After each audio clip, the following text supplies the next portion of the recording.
नमस्कार मित्रों। मैं हूं डॉक्टर राम जी भाई। आपके लिए एक छोटी सी कहानी लेकर आया हूं। पौराणिक कथाओं के अनुसार श्री हनुमान जी के बचपन का नाम मारुति था। एक दिन मारुति नंदन अपनी नींद से उठे तो उन्हें बहुत जोर से भूख लगी। आसपास तुरंत कुछ दिखाई नहीं पड़ा तो उन्होंने पास के पेड़ पर एक लाल पका हुआ फल देख लिया, जिसे खाने के लिए वह अपने घर से निकल पड़े। मारुति जिसे पका हुआ फल समझ रहे थे, वह वास्तव में सूर्य देव थे। उस दिन अमावस्या का दिन था और सूर्य को ग्रहण लगने वाला था।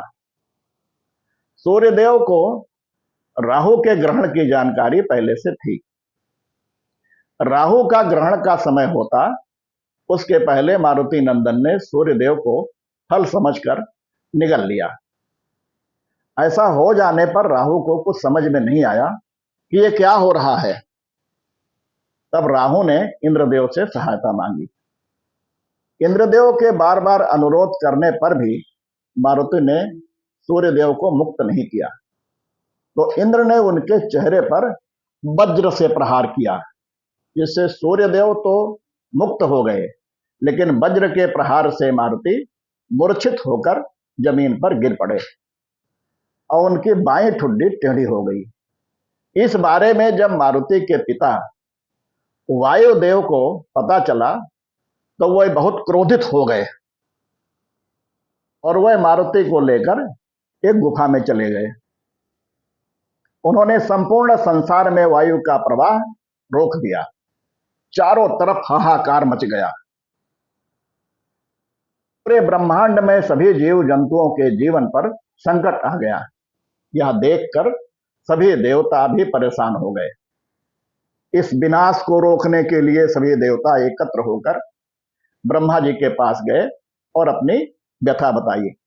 तो ब्रह्मा जी ने कहा, देवराज इंद्र, तुमने राहु की बात मानकर वायुपुत्र पर प्रहार कर दिया, इसलिए वायु ने समस्त प्राणियों को त्याग दिया है। तब ब्रह्मा जी सबको लेकर वायुदेव के पास पहुंचे। ब्रह्मा जी को देखकर वायुदेव उनके चरणों में गिर पड़े। वायुदेव की गोद में सोए मारुति को देख ब्रह्मा जी ने उनके सिर पर हाथ फेरा। ब्रह्मा जी का हाथ लगते ही मारुति ठीक हो गए। सब ने मिलकर वायुदेव से क्रोध त्यागने का अनुरोध किया। तब वायुदेव ने पुनः वायु का संचार किया। तब ब्रह्मा जी सभी देवताओं से बोले, इस बालक के द्वारा भविष्य में आप लोगों के बहुत से कार्य होंगे, अतः वायु की प्रसन्नता के लिए आप सब लोग इस बालक को वर दें। अब सूर्य ने कहा, मैं अपने तेज का 100वां भाग देता हूं। यम ने कहा, मेरे दंड से अवध्य होगा। शंकर जी ने अपने आयुधों से अवध्य किया। विश्वकर्मा ने कहा, मेरे द्वारा बनाए आयुधों से अवध्य होकर चिरंजीवी होगा। इंद्र ने शिशु के गले में कमल की माला पहना दी और यह बात कही कि मेरे वज्र से इस बालक की ठुड्डी टूट गई है, इसलिए इस कपि श्रेष्ठ का नाम हनुमान होगा। इस प्रकार सभी देवताओं के वर से अलंकृत देख ब्रह्मा जी का प्रसन्न होकर वायुदेव से बोले, ये तुम्हारा पुत्र शत्रुओं के लिए भयंकर और मित्रों के लिए अभयदाता होगा। यह युद्ध में रावण का संहार और श्री रामचंद्र जी की प्रसन्नता संपादन करने वाले अनेक अद्भुत और रोमांचकारी कर्म करेगा। ऐसी ही कहानी फिर सुनने के लिए आप इस चैनल को लाइक, शेयर एवं सब्सक्राइब करें तथा घंटी अवश्य दबाएं।